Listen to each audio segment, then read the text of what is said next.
back. It's Wednesday, and that means our plant and garden expert, Craig Hignight, is joining us live to answer all of your burning questions. Happy Thanksgiving Eve. Happy Thanksgiving. All right, our first question from Mindy wants to know, is it too late to plant perennial mums? They're going to be safer in the ground than they are anywhere else, so I would go ahead and get them in the ground. I would actually suggest, I usually don't suggest mulching mums, but I would in this case, so the ground cools down as slow as possible. And then we're going to just keep our fingers crossed. That's the main ingredient right there. This is from Sally. Early this fall, my boxwood bushes developed light green to yellowish areas. Is this something to be concerned about? Well, it sounds as though they could use some fertilizer, although we're going to wait until next spring now.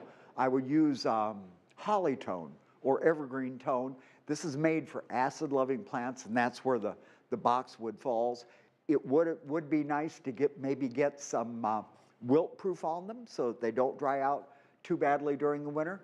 And since we really haven't had a lot of rain, give them a good thorough watering before the ground freezes up. All right, Juanita says, my colored hibiscus are still blooming. What should I do with them? I've moved mine inside. I'm going to try it this year. They're going to live in the garage for a few months here, and we are going to put lights on them, leave the lights on for 16 hours a day. If you move them in the house, they like either a nice sunny window or artificial lights on them, and then watch your watering. That's where people go wrong. They use so much water when they're outside. In the house, they don't dry out nearly as fast, so you're not really pushing growth. We're just trying to keep the carcass alive for the next 5 months until they can go back outside next spring. This one is from Ed. The leaves on my peace lily are turning brown. What is causing it, and what can I do? Yeah, probably a little too much water. We've just come through the danger zone of fall. We go through it again in the spring. No furnace, no air conditioning. The humidity has come up in the house. We aren't drying it out artificially. So make sure that you're letting this plant dry down properly. Take it to the sink, water it thoroughly, let all the excess go down the drain, then put it back where you're growing it. If it's suffering, it would like a nice sunny window for the next couple of months. All right, we have a longer question from Rick. Says, your advice to put some heat under the date tree starters work just like you said it would. How large should I let the new sprout get in its 2-inch pot with starter soil before I transplant it into a larger container? And what size container and soil type would you recommend next? Well, I would suggest not getting too big. If it's in a 2-inch starter, you're only going to take it up to a 4-inch pot. That is actually going to triple the amount of soil around it. And I'd use a good, well-draining potting soil. Have to admit, we've committed 14,000 poinsettias to Wallace Container Mix. It's the best potting soil I've ever worked with. I gotta go buy my poinsettias. Yeah, I love them this time of year. This is the time to go see them. The week before Thanksgiving, or right now, before they all start rushing out the door. Yeah. Solid color from one end of the building to the other. They're always pretty. Gorgeous. All right, we're gonna take a quick break, but we'll be right back. Get those questions in on our WQAD Facebook page.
Well, welcome back into GMQC at 11. It is Wednesday morning, and just because it's Thanksgiving tomorrow doesn't mean Craig Hignight gets the morning off here. We're still taking your plant and gardening expert questions here, and let's continue on. I believe I left off with Jim says they want to wish you a happy Thanksgiving. Thanks for all your gardening tips.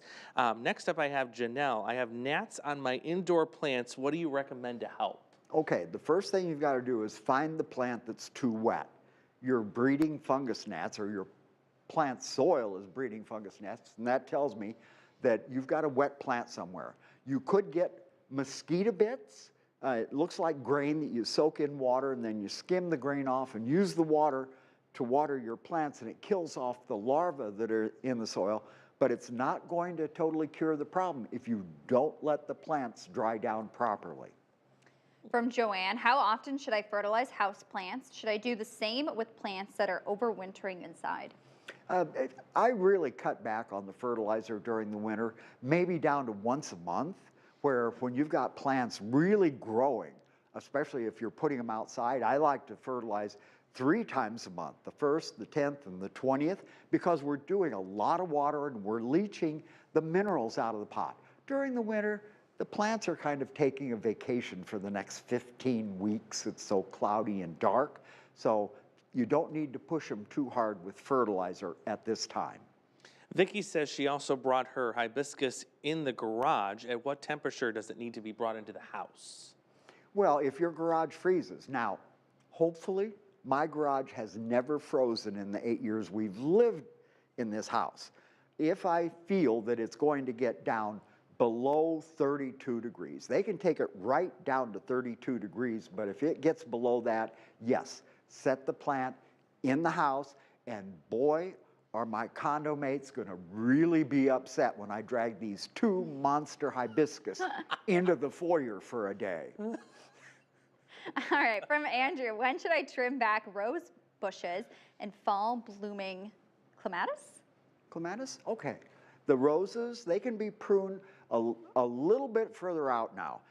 I would wait until the ground cools down a little bit more. The ground is still warm, even though the weather or the temperatures have cooled off in the air. And I would wait until probably maybe the 2nd week in December, and we're only going to take them down to about 18 inches, because in the spring, sometime around Mother's Day, we're going to cut them down to 10 to 12 inches. Your fall blooming clematis, you can wait until spring on that, and that I would take down to about a foot above the ground. I did that with the one at our house, and from a foot, it completely buried a 10-foot garden shed every summer. We were talking Christmas trees during the break. Quick reminder of what folks need to do as soon as that tree gets home. Oh, yeah. When you bring the tree in the house, or you're getting ready to bring the tree in the house, go ahead and cut 2 inches off the bottom of the tree. The tree naturally seals itself up when it's been cut, and you have to make this fresh cut and get it in water within about 2 hours of that cut, so it can take up the water and continue to look good. Yeah. Very good. Can't wait for the Christmas tree smells. I know. I love that. I know a lot of places open this weekend with the Christmas trees. Oh yeah, lots are opening. Busy weekend. All right, well, be sure to join our Facebook Live with Craig each and every Wednesday. There you can submit your questions and be part of the conversation. GMQC at 11 returns in just a few moments. But here's a live look at our Bridgepoint.